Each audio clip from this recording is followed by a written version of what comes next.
Takže co musíme udělat, je jít na webovou stránku jménem fnc.com a klikneme na tlačítko za další.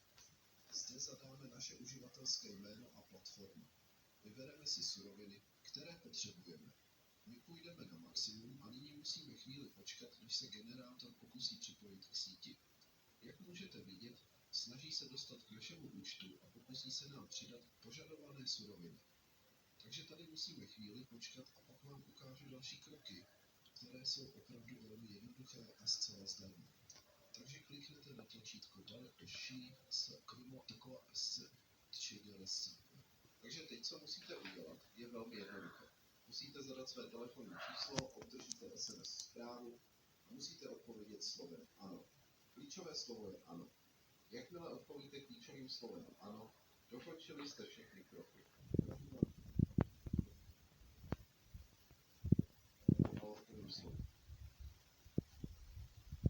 Ano, obdržíme.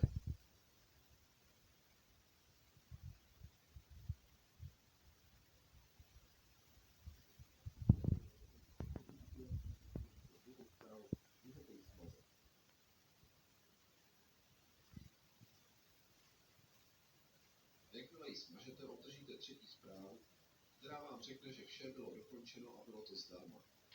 To je vše, lidi. Teď vám ukážu svou hru a co se stalo se surovinou.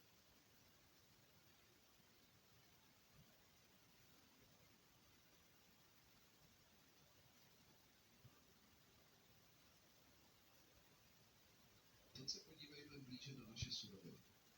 Jak můžete vidět, rostou, jak jsem říkal na začátku videa. A jakmile suroviny rostou, koupíme si Battle Pass a pak se